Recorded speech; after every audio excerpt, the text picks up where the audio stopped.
Well, despite my brain protesting mightily, we are back for the third installment of my cerebral torture, also known as the spoiler review for The Witcher: Blood Origin. While I cannot say the show has gotten markedly worse, as some recent releases of Hollywood tend to do as the series progresses, I will definitely say it has not improved on any level. The story is progressing, but nothing about the writing makes you care about that because it is all juvenile, generic, and poorly done to the point that crappy 3 a.m. fantasy movies from the 1980s look like masterpieces. With that said, let's get into this penultimate episode of the truncated Blood Origin miniseries that is doing its part to kill the nascent Witcher franchise, shall we? We open where we left off with episode 2, after Ayla's stupid ass decided to explore the denizens of a strange new world, despite knowing some worlds have monsters that like to kill and eat, and not necessarily in that order, elves. So of course she is going to find a monster disguised as a pretty flower lurking in a pond. The other idiots hightail it back to their world after Sindral finally opens a portal back, Fjall waiting for Ayla, and the two of them getting through just ahead of the centipede monster. It starts to come through, but Sindral closes the portal, slicing the monster in half and killing it. The portal lands with them within sight of Zentrea's palace, seen in the distance over a river or a lake. They lament that it did not bring them to the courtyard like they planned last episode, but at least it did not wind up back in the middle of nowhere that was the location of the monolith they started at. The witch notices the monster carcass is leaking energy, and she asks Sindral if it's the same kind of energy leaking from the other worlds, and he says it is. They leave for Zentrea. Some ways down the road, they find themselves being pelted with stones by the crazy dwarf, and she tells them to get under cover in the forest because it's feeding time. She points up into the sky, and they turn to see the monster Merwin and Lenny Henry used to kill the kings flying in the distance. She takes them to a cave in the forest in which she lives, telling them that she was planning on watching the monster eat them, but Gwen, her hammer, told her there was something special about them. She recognizes Ayla and Fjall and gushes all over them, telling them some of the stories being spread about their journey thus far. She guesses their plan to kill the Empress, but tells them they will have to kill the monster first, since it is being housed in the palace. Tavern Guy suggests poisoning some sheep and leaving them out for the monster to eat, making Fjall facepalm. Sindral then suggests using the heart of the monster they killed at the monolith and merging its power with his magic to assume the power of the monster in order to kill Lenny Henry's beast. He will, however, need the witch's help, and she is not happy with this, storming out yelling, "Not again! Not again!" Sindral goes out to talk to her, and she says she thought he came back to make amends. She then says that she regrets that her family took him in when they were children. He apparently had not seen her since their mother died. She got sick, and the two of them tried to use magic to heal her, killing her instead and then accidentally zombifying her. He tells her that all that is going wrong is his fault, and he needs her help to fix it, or the world will end. She smiles sadly and wonders if letting the world end would not be a better thing than to do what he is proposing to do. He goes back inside, leaving her crying outside. Back in the palace, Merwin, for reasons, spreads a thin blanket out on the floor near a window and lays down on it to look at the sky. That either has 2 moons in the sky or they have 2 comets passing at the same time and at the same angle. She says something is close and that she just needs to stay alive a little bit longer. And then the scene ends. And at no point does this scene show its usefulness in this episode. I will assume they will attempt to pay it off in the finale, or the writers are just incompetent idiots. Or both and it'll wind up being stupid.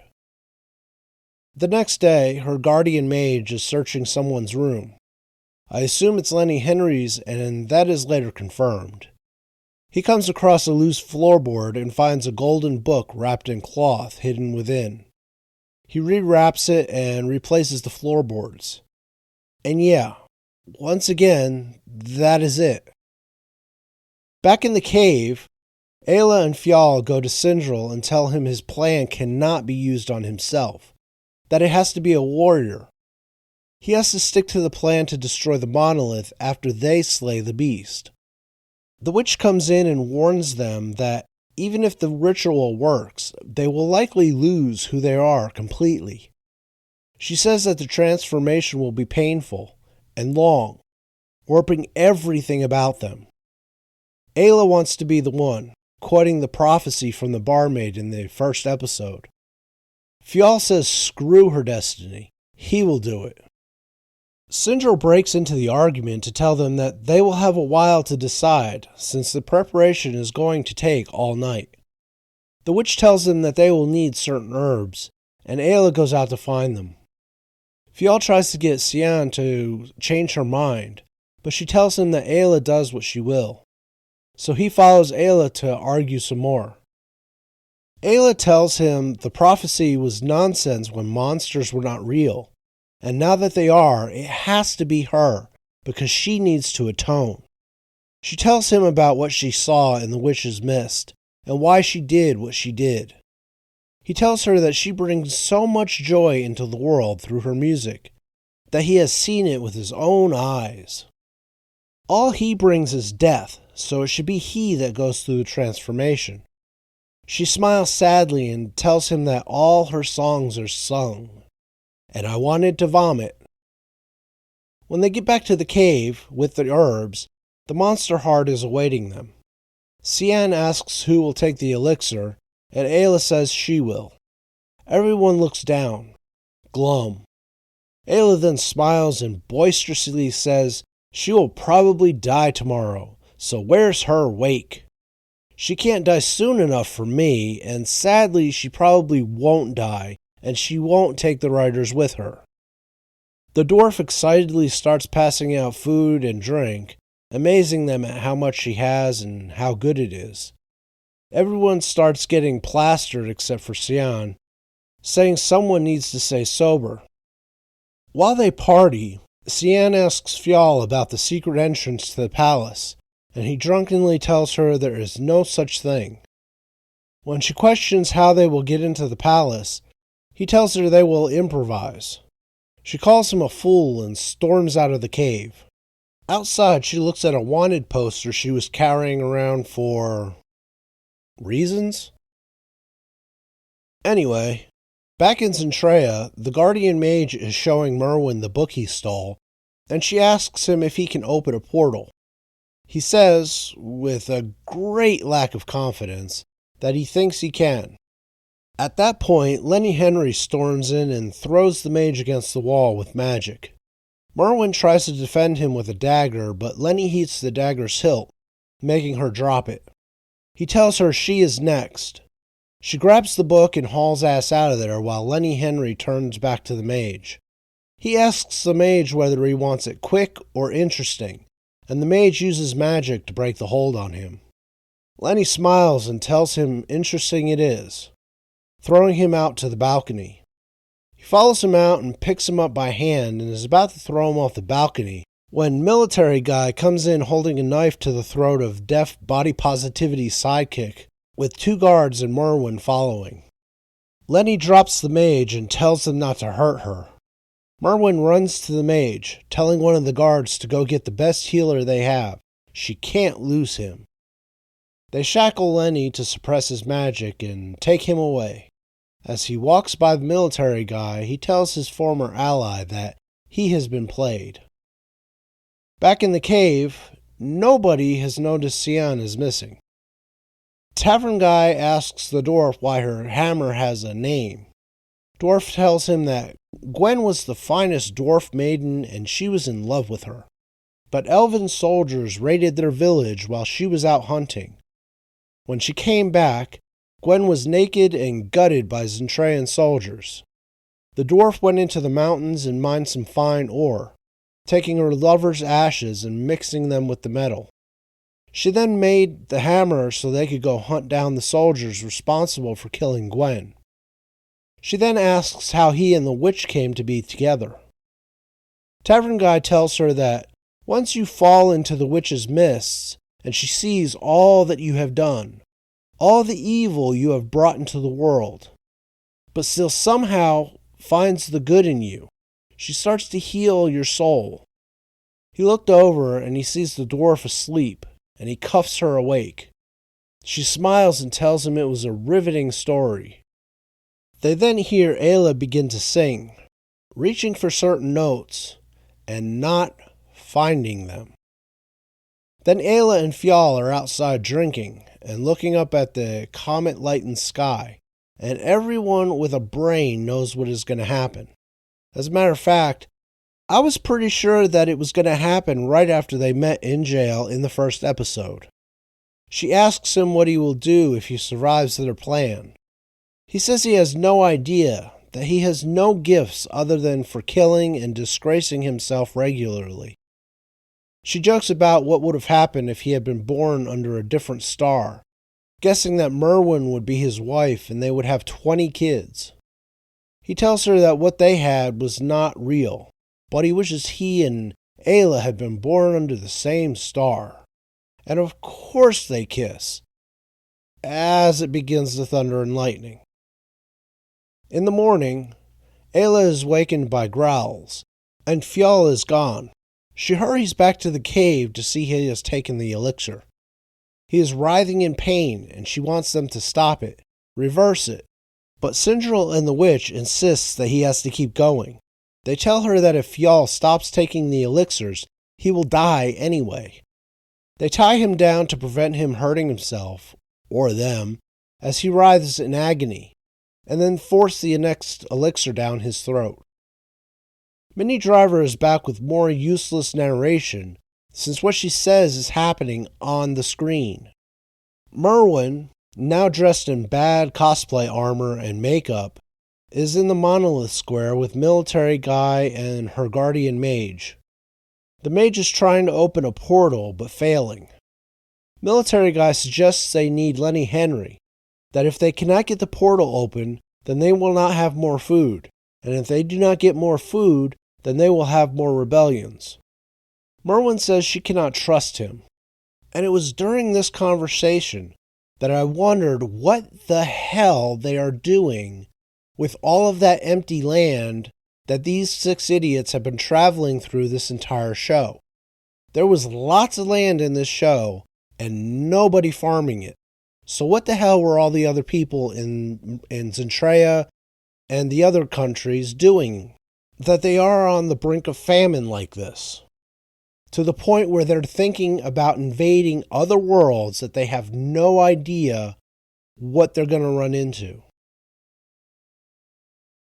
Anyway, once more back in the cave, Ayla asks Sindril and the witch how much longer Fjall has to go through this. The witch tells her that everything up to that point was to prepare him for the transformation. She urges Ayla to leave because it could go wrong. She tells the witch to get on with it, and they feed him the final elixir, sending him into convulsions. They untie him and start chanting the spell to transform him. The monster heart starts growing tendrils that grow toward Fjall and stab him in the limbs and torso, pumping monster blood into him. He begins to change, screaming before finally passing out, seeming to die. And again, nobody with a brain thinks that is what happened. The witch turns and cries into Sindril's shoulder, and he tries to comfort her. Ayla thinks he's dead. Sindril says he is sorry. Ayla cries and kisses Fjall's forehead, and he jerks awake. Outside, the dwarf and tavern guy are talking around a fire and smoking a pipe together. She talks about how elves have defiled dwarves in their lands time and again. He does not deny it, and she asks if he is really going to kill the Empress. When he says he is, she tells him that she is going with them. When he asks why she would help a bunch of elves, she says that she is empty. She hunted down all of those who defiled Gwen, and there is nothing left for her. One last quest to end it all would be a good way to go. He tells her they would be glad to have her. They could always use a cook. They laugh and she stands, finally noticing Cian is gone and asking where she is. Which is when we cut to Cian riding the horse up to the gates of Zentrea. She stops several yards out and soldiers ride out to ask her what her business in Zentrea is. She tells them that she has information for the Empress, showing them the wanted poster with Fjal's face on it. They take her to the palace and show her to the throne room. Merwin, now looking like a blinged-up Evelyn from the 1980s He-Man live-action movie, recognizes her clan tattoos. She says she thought the Ghost Clan was dead. Cian says she is the last, the rest killed by Merwin's father, and if it were another time, she would have killed Merwin herself.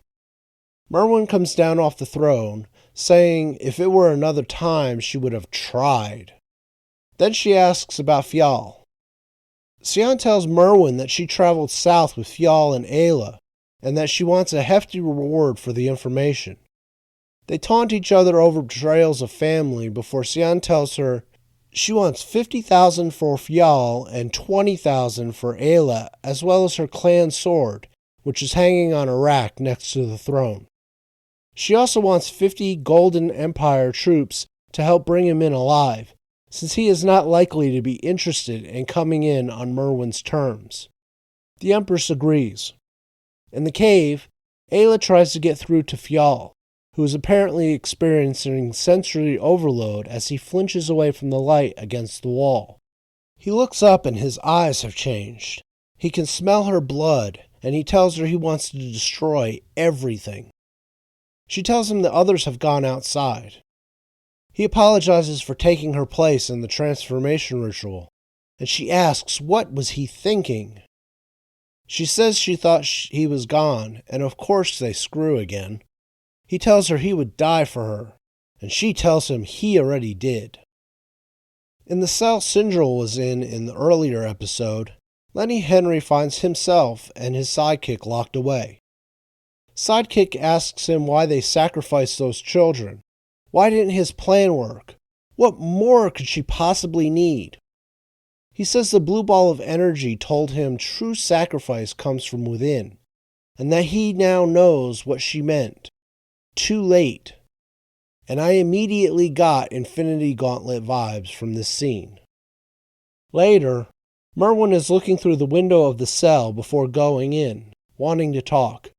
He tells her that he had that cell specifically built to suppress recalcitrant mages' magic, to make them feel naked and powerless, and now that is where he is, put there by a recalcitrant empress. She tells him there is a way to be free, to serve her. He taunts her about her mage not being able to open the portal. She offers to forget what he tried to do, to reinstate his position, if he will help her conquer other worlds. He accuses her of ripping off his vision, and she wonders how they found themselves so far apart. She accuses him of seeing her as a princess to be traded, used, or gotten rid of. He fires back that she sees him as a lowborn, elevated high above his station. She retorts, that is how he sees himself.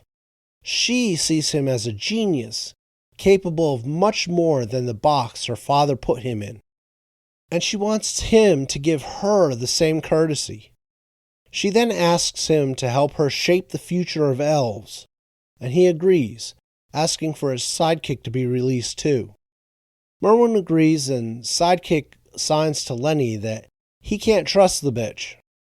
Merwin leaves, telling the guard to release them. Back at the cave, the dwarf finally discovers her best mare is gone, and Cian took her. They wonder why she left, and the dwarf suggests that it is because there is no secret entrance to the palace, and the mission is a suicide mission. Just then, coincidentally, Cian shows up on the mare.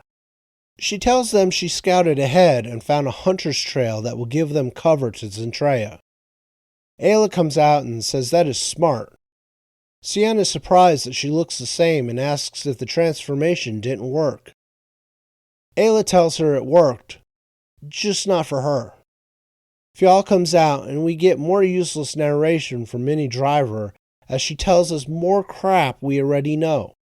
Namely, that Fiyal is different and full of monster energy. To test him, Cian throws a knife at him and he catches it. Cian is impressed and Ayla decides they need to get on with it. Cian leads them into a dead-end canyon and the soldiers the Empress gave her come up behind them. The soldiers form up and Cian rides the horse over to join them. Ayla and the others look betrayed. The soldiers advance and the fools form up, with Ayla asking what Cian is doing. Cian whistles and archers appear on the rim of the canyon, shooting the soldiers. The idiots run in to join in the killing of the soldiers. The archer leader jokes with Cian after they're all dead, and she tells him never to doubt her plans again. The 7 idiots plus the archers begin to don the soldiers' clothing and armor, moving out towards Zentrea with more unnecessary narration telling us what is happening on the screen. They march towards the gate into Zentrea, planning to open the grain stores to get people to riot so the soldiers in the palace would be distracted. Cian will use Fiyal to get into the palace so he can kill the monster, while Sindril and the witch destroy the monolith. Ayla claims Merwin as hers. They stop for the gate to open, it taking a stupid amount of time, with no soldiers visible on the walls or movement from the city. Fiyal is trying to hold himself together, while Ayla encourages him to calm himself by humming to him. The gate opens and the dwarf says, "All right, let's go up an empire," and they march in, the screen going black just before they start passing into the city. What to say about this juvenile and predictable mess? Very little that happened in this episode was not completely predictable. If not minutes before it happened, then episodes before it happened. And it started with the opening scene. I was pretty sure how that was going to go after watching the end of episode 2, and it went just about how I thought. Probably the only thing that did not happen fairly predictably was the how of the group of idiots running into the dwarf. And I have to say, the scenarios I imagined in my head, dumb as they were because I was trying to think like the talentless hacks that wrote this, did not come close to how it actually happened. And that is because I was giving the writers too much credit. I was not thinking dumb enough.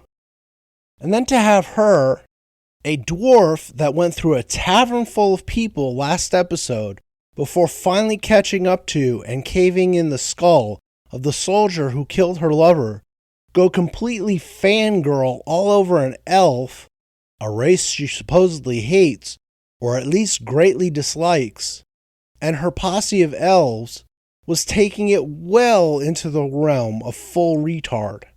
I kept expecting Robert Downey Jr. in blackface to pop up and yell at the writers. At least some of the writers know they are writing trash, because they even have Fiyal face-palming at some of this crap. Then we have the whole and extremely fascinatingly vague talk about Sindril and the witch zombifying their mother. That is a story I would like to see, but not from these idiots, because they would find a way to make even that retarded. That story was much more interesting than what was going on in the cave for most of this episode. Even when they finally get around to the transformation spell, it was a complete anticlimax, complete with bad acting and even worse writing. And if the story around our 7 morons was bad, Merwin's storyline was even worse, starting off with her laying on the floor by herself and looking up at the night sky for the 2-minute scene that was never paid off in this episode. Then we have her pet mage pilfering Lenny Henry's room, Who the hell did they think he was going to blame for that? Military guy is too stupid to think of doing it, and can't even use it even if he took the book.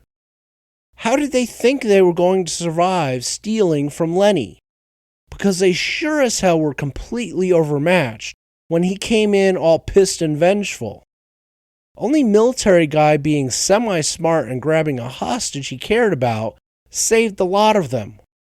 Otherwise, that would have been the kickoff of a second coup, this time putting Lenny Henry in charge. Then we have the ever-idiotic insistence by Hollywood that women can be warriors on par with men. And I'm speaking in generalities here. Are there women who could because they fall outside of the biological norm for female body types? Of course, but generally speaking, women were not allowed to be warriors for two good reasons. First, their biology was less conducive to be able to beat men equally trained in the vast majority of cases, mainly due to less upper body strength, speed, and stamina. Second, they have wombs. And you can't use the excuse of elves being different and magical because the physical differences are still there for anyone to see. And don't discount the womb thing. Anyone who watched The House of the Dragon knows why that is important. Infant mortality rates were ferocious in medieval societies. Having said that, why would there even be a debate who was going to be the one to go through the transformation? If anything, the debate should have been between Tavern Guy and Fjall, not Ayla and Fjall. Then we get to the whole idea of the lot of them being liquored up and rowdy the day before planning to go storm the palace and kill the Empress. I'm actually surprised they all didn't partake. But then there wouldn't be time for Sion to go, quote-unquote, betray them to the Empress, which I have been expecting since the end of episode 1 as the easiest way into the palace. That it took so long for the rest of them to get curious about where the hell Sion was is utterly ridiculous. As I said earlier, the most predictable thing in this show's run is the fact that Ayla would wind up screwing Fjall. And them getting it on not once but twice in the 12 hours or so before they move out for Zentrea was eye-rollingly dumb. Then there is the continuing irritation of the simplistic narration by Minnie Driver. They really do think we are stupid enough that we need somebody telling us what is going on while we watch the exact same thing happen on screen. It is maddening. And it comes up here because this is where I discuss the also completely predictable failure of the student mage to open a portal to another world that has required a master mage up to this point in the story. Thus far, we only see Sindril and Lenny Henry manage it on this show. What in all the heavens made Merwin, someone who arranged a coup, daft enough to think her pet mage could manage it given his lack of completed training? It was like throwing Luke Skywalker to Darth Vader before his time with Yoda was complete. A completely predictable outcome. Meaning, Merwin is back to needing the guys she just threw in the dungeon. Because that will go well, right? Even after she releases him and his sidekick, any pretense of trust has been killed, and all the masks have come off.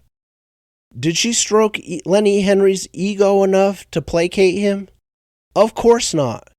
Which means he is still going to try what he was trying to do before he tried to kill her pet. And she no longer is pretending not to know he wants her dead so he could step over her corpse and take her place on the throne. The overly overacted transformation sequence in the cave was about as lame and drawn out as I could have imagined. I understand why they needed to make it dramatic, but there was no way it was going to fail, meaning that there was no way Fjall was either going to die or be more damaged by the elixirs than the witch warned beforehand, because otherwise their plan would be dead and the show would be over. This is what happens when your writers write you into a corner where there can be only one logical outcome for the show to progress. Especially since this is supposed to be an origin story of the Witchers and how they were made, not the origin story about how the first try failed. My next beef is with protocol. In most medieval societies and earlier, there would be zero chance a strange, unknown warrior would be allowed into the presence of the monarch under arms. Meaning, there should not have been a sword or any other weapon on Sian when she was let in to see the Empress. I know it is small and a bit of a nitpick, but it is these sorts of things that break the believability of the world you are trying to convince me these people inhabit. And there would have been more than 3 or 4 guards in the throne room, as well as advisors and pages and, well, we talked about this last episode review. The showrunner has Merwin way too isolated for her to be an actual ruler. She has far too few hangers-on for her to be a realistic empress of even a small polity, never mind an empire that brought all elves under one banner. And finally, the end sequence. That nobody suspects Sian is lying when she returns is just as dumb as the ambush being on the soldiers and not our idiots. Of course the best way into the city and palace is wearing imperial armor, and bringing someone the Empress wanted back so she can play hide the sausage with him again. How else were they going to get in since there was no secret entrance to the palace like Fjall claimed in episode 2? Their plan to start riots and to distract guards is simple, which probably means it will work. Mostly. I have to imagine Tavern Guy will go with Sindril and the witch to destroy the monolith, and then Fjall will go kill the monster with Sian, and Ayla will get the Empress. Which should be easy given how alone she is. But then that will be when she is suddenly not alone with guards and aides and advisors and pages about her. So, what is the dwarf going to be doing? And she will probably be doing it off screen, like every other thing in this show with her. I guess we'll see in the next episode, and thankfully it is the last. I still think The Witcher Blood Origin is not the complete disaster that the Rings of Power was. For one, the set and costume people are more competent, and the writers, while bad, are not the black holes of creativity and the defilers of literature and cinema that the writers of The Rings of Power are. Blood Origin's writers were not ripping off other works wholesale and using them in the most bastardized way possible. They are incompetent and talentless, but they are not the forces of literary and cinematic evil that Amazon managed to hire for their abomination. What they are is a collection of people who don't seem to understand the least bit about fantasy, medieval societies, folklore, physiology, martial arts, history, real or imagined, or how to craft stories and characters anyone should care about. They hint at interesting stories, more interesting than the one they are showing us, but give us instead this boring, eye-burning slog to get through.